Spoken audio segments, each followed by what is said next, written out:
That's what you got to do. Oh, Oh, my God. Nice left But I hook like that, too. Inoue.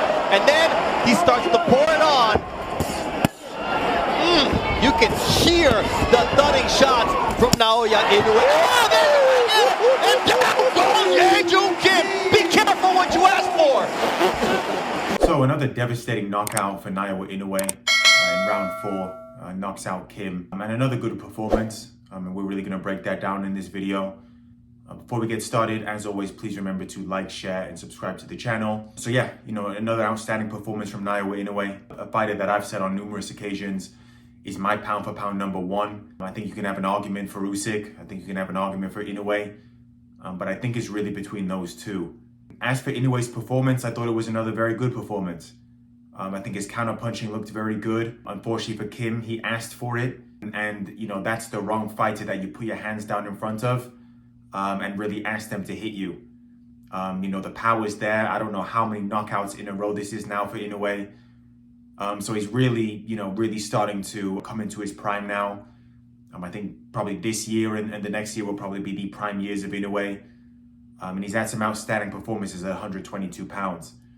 I think the one that stands out for me is the Stephen Fulton fight. Obviously, that was his first fight at 122 pounds. He was fighting a guy that everyone thought was the best in the division. And he didn't lose a round in that fight. So I think Inoue has done a lot at 122 pounds.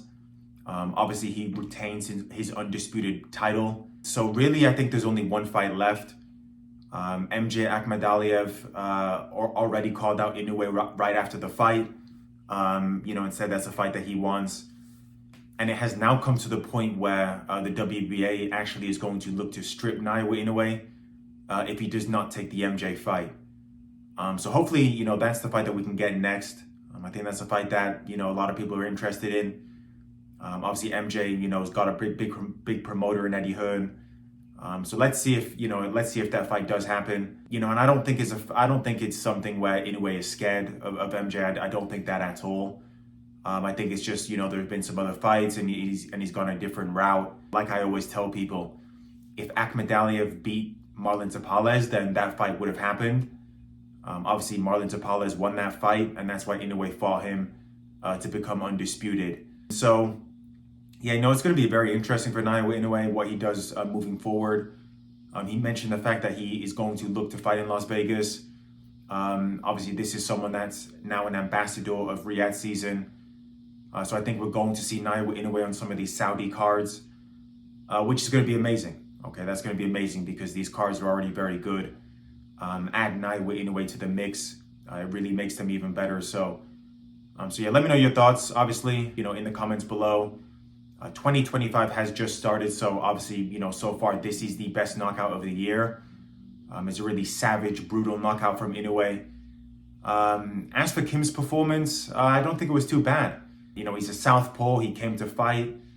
He did land a couple shots on Inoue here and there. So, I don't think he's a bad fighter by any stretch. And he only took this fight on 10 days notice. So it actually will be interesting to see how his career moves forward as well. Showed some heart in there. He tried to win. He tried his best. Unfortunately, it was not good enough. This is a different level. But yeah, another, outstanding performance from Naoya Inoue. A fighter that I believe is pound for pound number 1. Obviously, let me know what you guys think in the comments. Do you think this is a pound for pound number 1 fighter?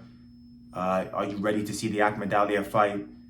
Really interested to hear what you guys have to say and what you think of that performance. So, as always, remember to like, share, and subscribe to the channel.